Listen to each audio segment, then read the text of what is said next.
this is an iHeart podcast. Guaranteed human. Brought to you by the reinvented 2012 Camry. It's ready. Are you? Welcome to Stuff You Should Know from HowStuffWorks.com.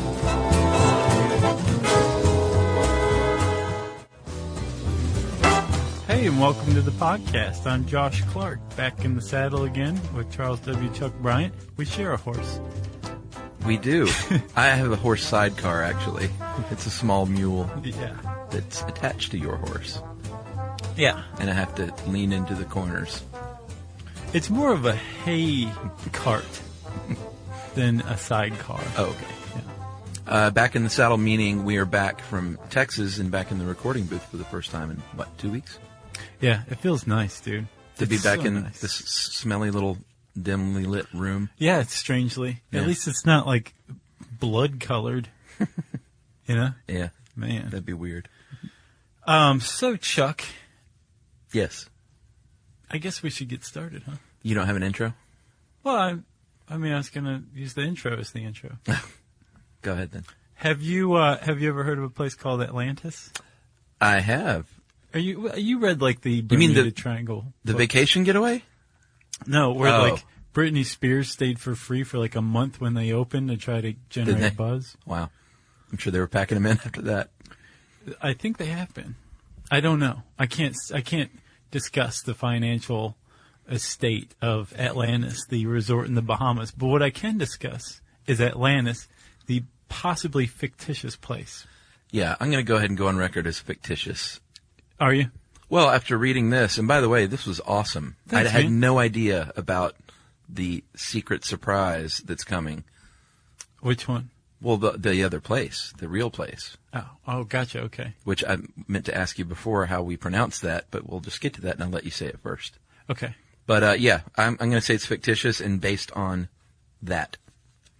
Okay. I think I kind of go with that too. Yeah. Mainly because one of the things about Plato is he was the only person to ever mention Atlantis. Plenty of people have mentioned it after him. Yeah. But it was based on what he said. Right. Which kind of makes you think like, oh, okay, is this this is an allegory, probably. It's about wickedness. Yeah, what was his book in? Timaeus? Yeah. That was the book. Right. Where he first mentioned it. Yeah. And it was written in 360 BC. And Timaeus is one of his dialogues, I believe. And Plato has a thing where he likes to take real places, real people, real events, and then just kind of use some literary license. Sure. He's a philosopher. Okay? Yeah, he was not a documentarian of real things. Right. But along the way, somewhere, that idea got lost. Right? Right. So, for example, Sodom and Gomorrah.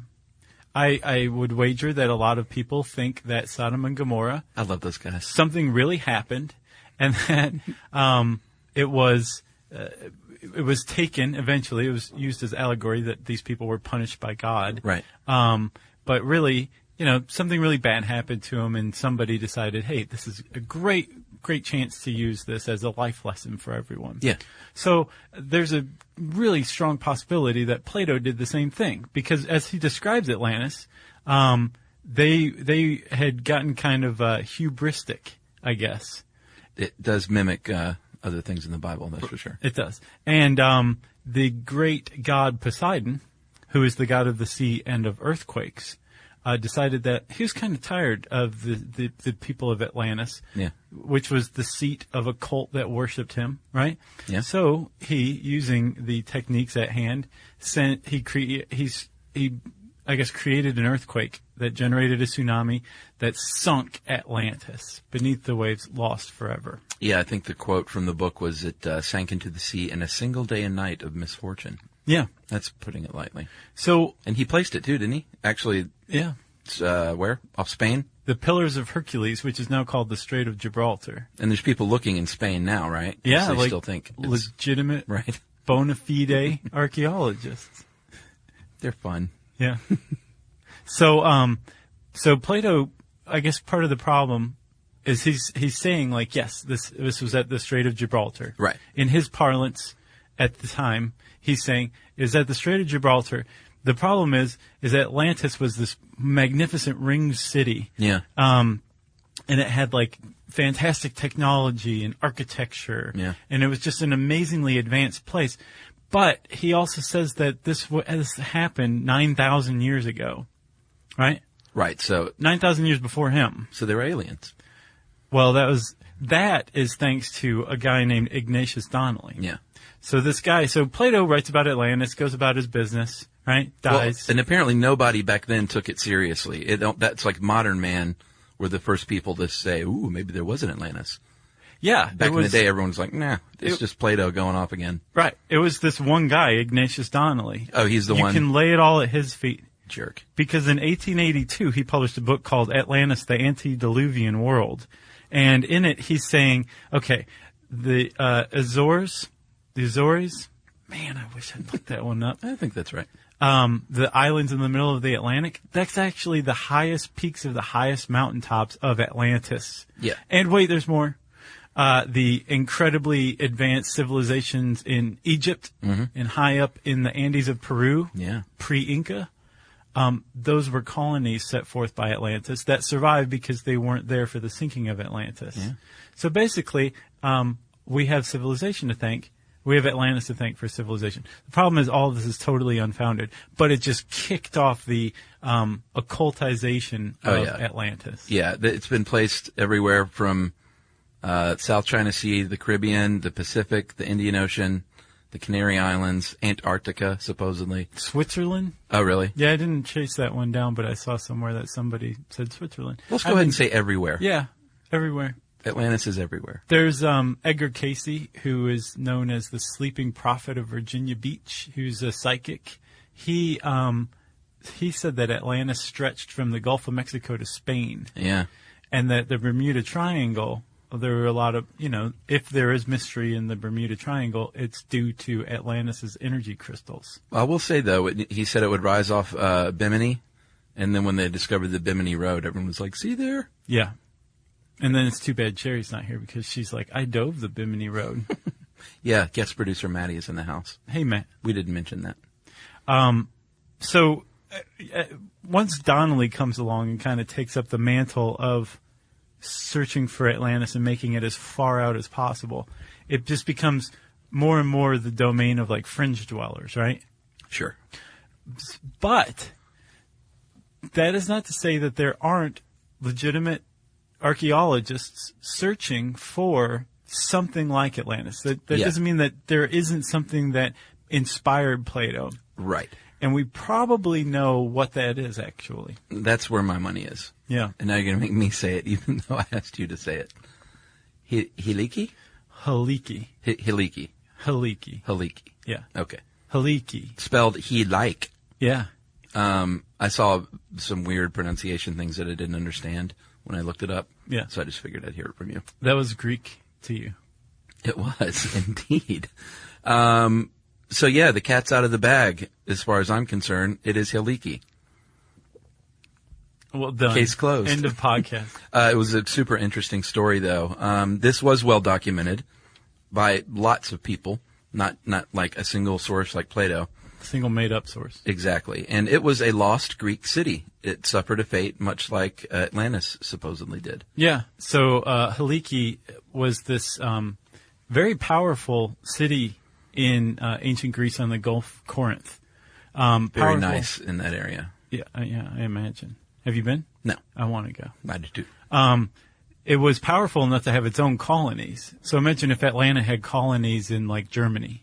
This is very much the case for Haliki. And it was the seat of power for a 12-city league called the Achaean League, which is kind of like the Confederacy in the South. Yeah. Would that be like having a bar in a different city that's like your home bar? Like, they have it's usually football based. There's like a New York Jets bar in Atlanta. Yeah, maybe. There's a Pittsburgh Steelers bar in Atlanta. Maybe. Is that the same thing? I thought it was more like the capital of like a number of states. Oh, okay. But I don't think it's the same thing, but I like that analogy. I'm just being coy.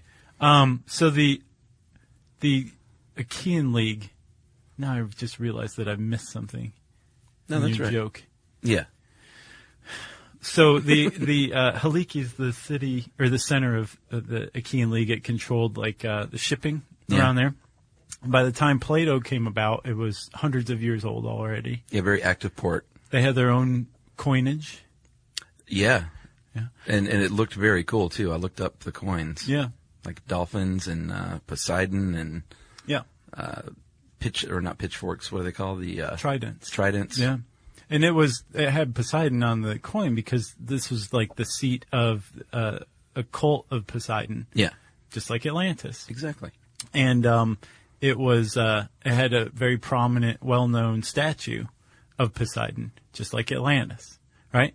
That's right. So the similarities are starting to mount up. They are. And they really mount in a big way in December of 373 BC, when the townspeople started noticing, wait a minute, all these small animals are scurrying for the hills. Yeah. And that's never a good sign because we did talk about in another podcast how animals can sense underground tremors. It had to have been in how earthquakes work. Yeah, I think that's what it was. Yeah. And sure enough, earthquake came in the middle of the night on the 5th day, and that was followed by an enormous wave, and just like that, overnight, just like Atlantis, it was submerged. Yeah. To the bottom of the sea. Well, not the bottom, but... No. And not necessarily the sea either, as we'll see in a second. This is getting more mysterious. So this really happened. This is pretty, it was a pretty well-known event. One of the, I guess we should say there were no survivors.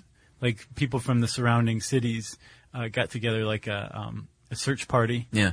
A rescue party that set out at dawn just a few hours after this happened. In a boat, I guess. There was, well, I think they walked as far as they could and were like, oh. Yeah. Well, there's now like a sea where there used to be this city. Yeah. It's gone. There was no one there. Apparently the only thing visible were the tops of the trees in Poseidon's sacred grove. That's creepy. I would guess olive trees. Yeah. And there were 10 ships, and this will come up later too, from Sparta that were docked there in the port, and they were gone as well. Just gone. And that will play an important part here coming up soon. Yeah. So imagine like there's a city. It's a very powerful, rich city, and you live out in the boondocks, and you just know something happened. There's an earthquake, so you go to check on the city, and then the city's gone, and it's just silence, and there's 10 ships that aren't there anymore. Everything's just gone. Creepy. What was even creepier, though, is you could look down into the city underwater and see it all there still. Yeah, including the statue of Poseidon, which apparently still stood erect and in place. Right, and local fishermen and ferrymen reported having their nets get caught in Poseidon's statue all the time, which is kind of ironic. Yeah. But, so you could see Haliki for hundreds of years, which is one of the reasons why it's so well documented. Yeah. Because it was kind of like, have you heard of thanatourism? Dark tourism or death tourism? Yeah, yeah. So, it was kind of like an early version of a dark tourism site, like, Come visit this mass cemetery. Yeah, exactly. And you could go check it out, and travelers and writers and scholars did, and they documented what they saw. Pretty specifically too. Yeah. Like in Stadia, they said, well, this is where the city is now. This is where it was in relation to, this river or that river. Right. So like the sources are pretty abundant, and they're pretty specific. Speaking of abundant. Yeah. And rivers. Yeah. And sources. Okay. Look at you. That area was unique in that it had these 3 rivers that met there, bringing fresh water in. So you got some good fresh water. Right. You got some good seawater with tons of good seafood. You got very rich land for crops. You got irrigation because you got the fresh water. Mm-hmm. The weather's gorgeous. So it's right here on the lovely seaside, and that's what made it an ideal spot for people to say, hey, maybe we should settle down here. Yeah. Let's hang out here for a while and get fat on shrimp. Unfortunately, it's also a bad spot because there are 2 fault lines that run parallel through the area, and they have been known to cause some major disruption over the years. Like the earthquake that destroyed Haliki. Exactly. And generated the tsunami.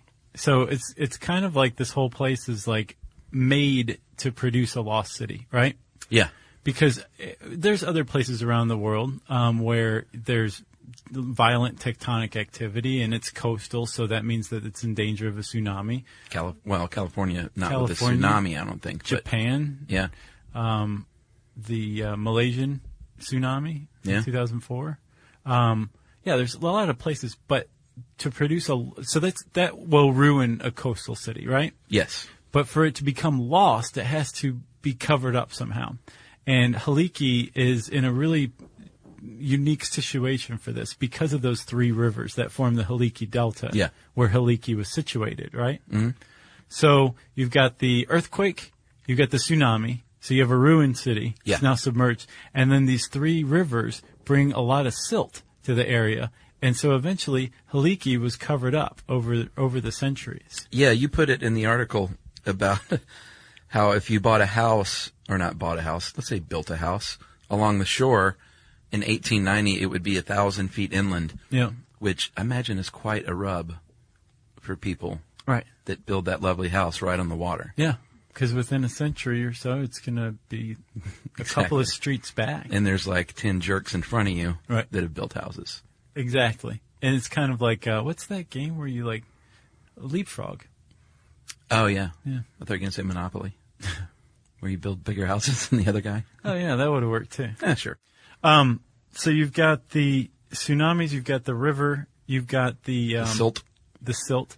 You also have the delta itself, because of this violent activity, is moving up, they're finding. Yeah. Over time, it's rising. So you have a rising delta, which is low. It's like right at sea level. Yeah.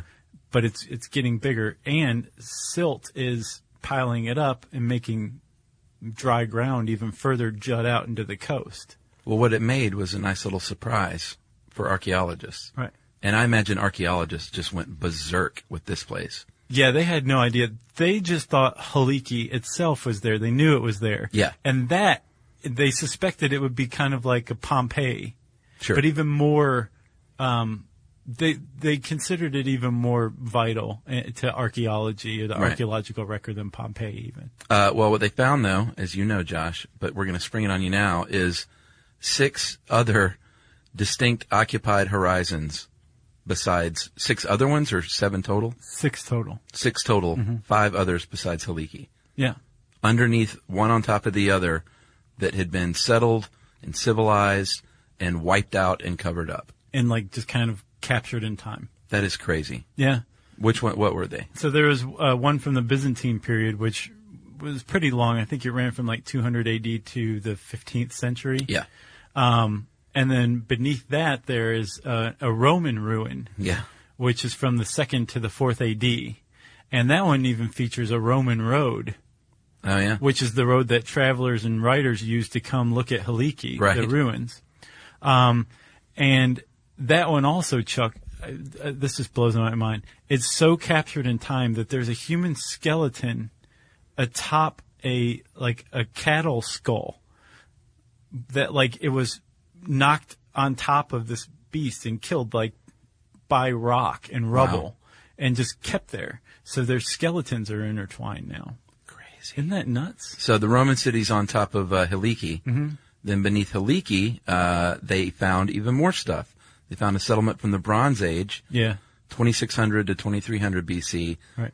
And before that, they kept digging and found prehistoric Neolithic period civilization, possibly as old as 12,000 years. Yeah. I wonder if there's something beneath that even. I don't know. This makes me think they should start digging in Los Angeles or other like seaside retreats. Yeah. To see what you could find. Well, there's a whole there's this whole idea, especially among Atlantis hunters, that it's extremely intuitive because of rising sea levels that anything that was established around the last ice age or even at about the end of it, the sea levels have risen like more than 100 feet since then. Yeah. So any coastal city's now underwater. Right. That's like a big thing that they hunt for now, or that archaeologists are kind of starting to try to get into, is looking for human habitation underwater. Wow. Like there's this whole area off of Wales, I think, northern Wales, Northern Ireland maybe, or Scotland. Anyway, it's called Doggerland.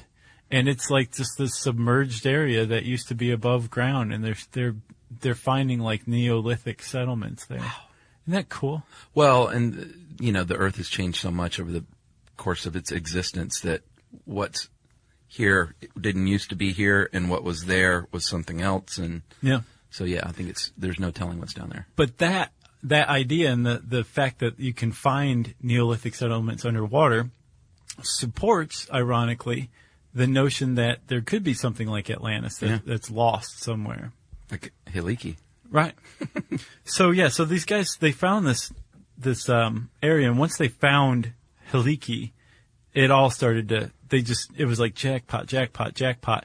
But finding Heliki itself proved a little more difficult than they thought, especially considering all the documentation they had. Yeah, they supposedly knew where it was, quote unquote. Right. Like, it's not like they were searching for a needle in a haystack. Right. They were searching for like a pool cue in a haystack. Sure. So in the late 80s, a couple of Cornell professors started looking for it for realsies, and they had a little bit of misinterpretation for the word, for the translation for body of water, and lucky enough they had a Greek woman with them. Well, she's one of the Cornell professors. Oh, she was? Yeah. Oh, well then lucky that she was Greek. Well, yeah. Because she translated, she was like, wait a minute. She's like, it may not be in the Gulf after all. It may be inland. Yeah. And they were like, what? Yeah, everybody had been thinking that this was the Gulf had swallowed up the city. Which would make sense. Right. It turns out it was an inland lagoon that did. So I think it was very much akin to the Noah's Ark episode we just did. Yeah.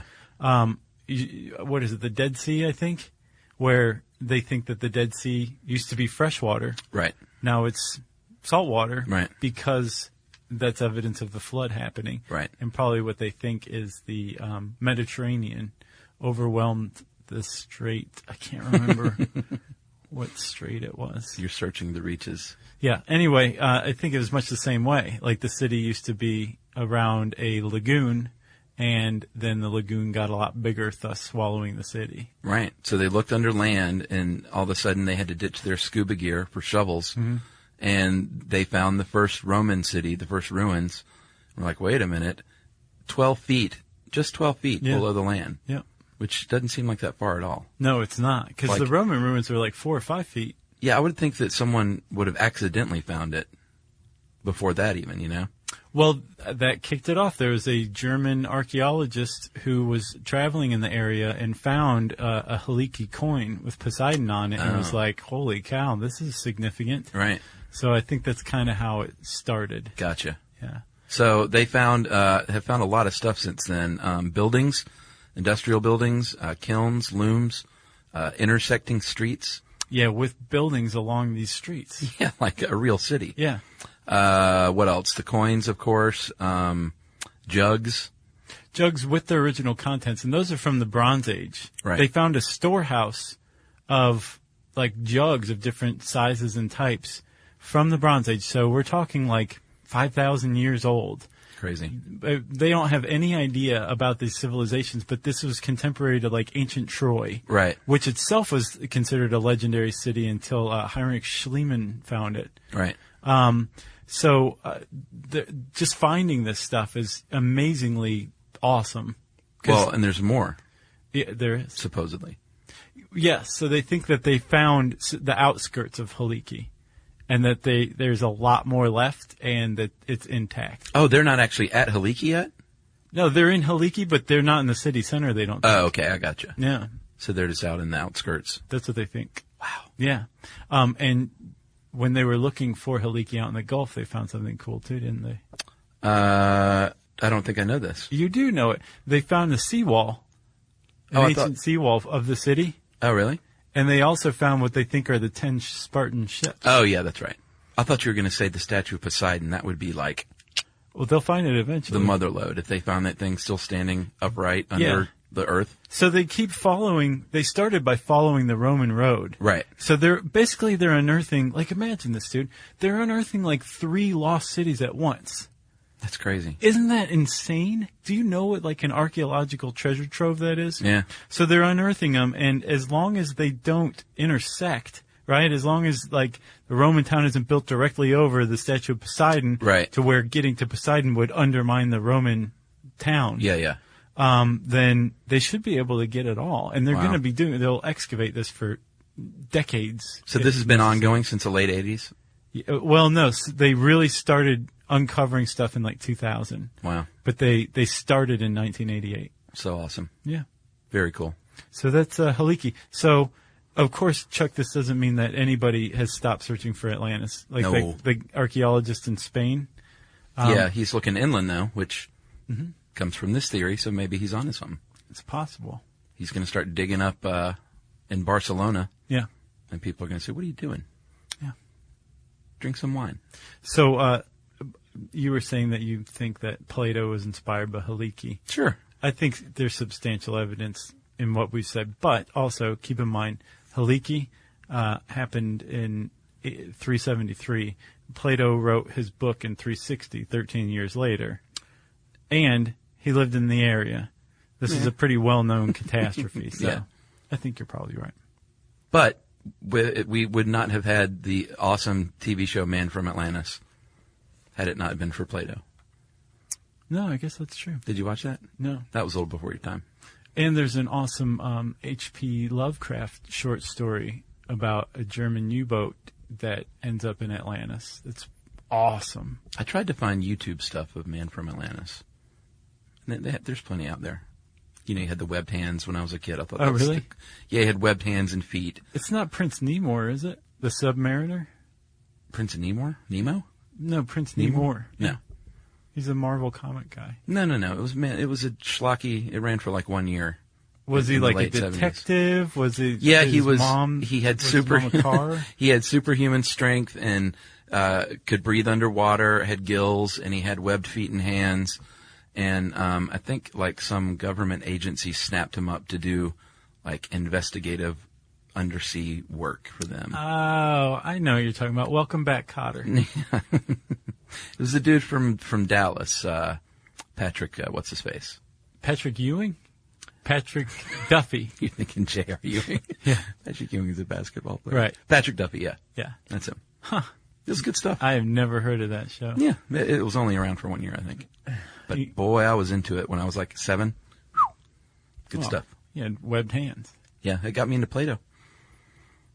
You hadn't been eating it for years now? Funny guy. All right, so that's it? You got anything else? I got nothing else. Thank you for doing this one with me. It was awesome. Thank you for opening my eyes to Hey. coolness. Anytime.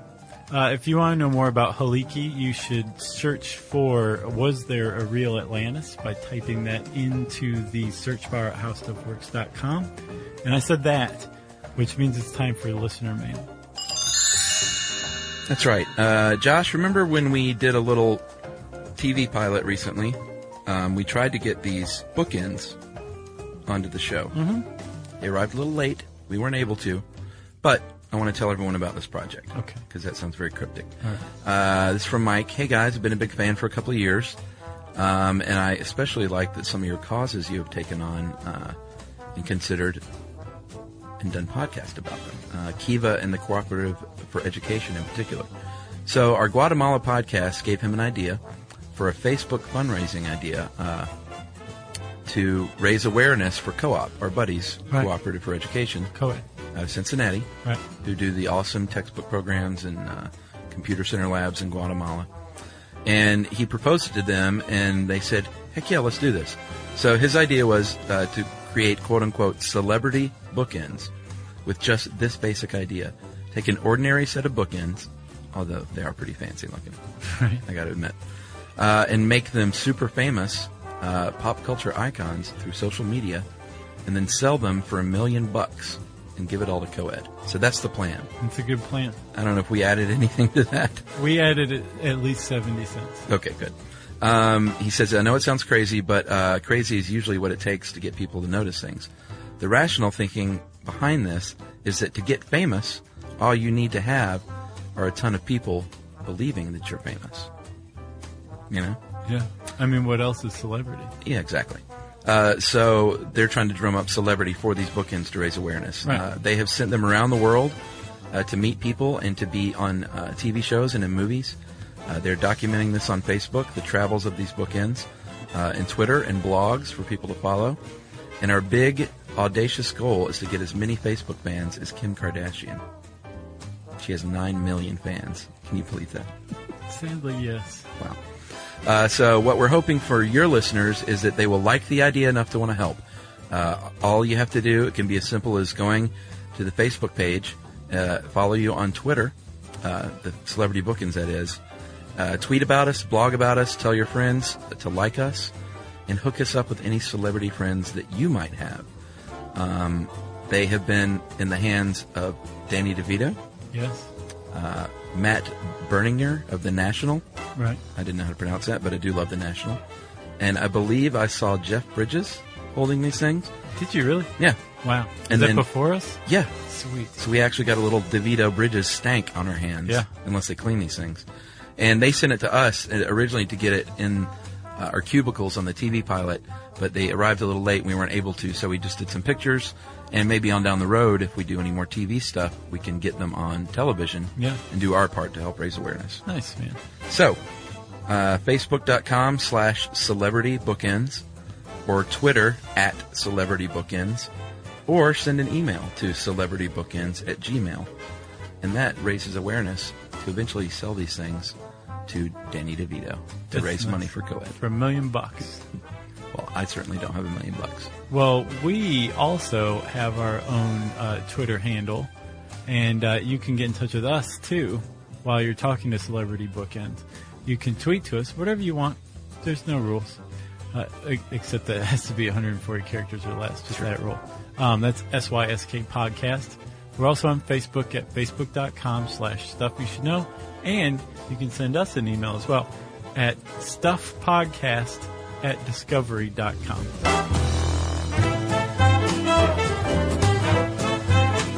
Be sure to check out our new video podcast, Stuff from the Future.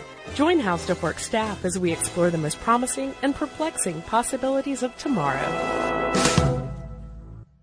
Brought to you by the reinvented 2012 Camry. It's ready. Are you? This is an iHeart podcast. Guaranteed human.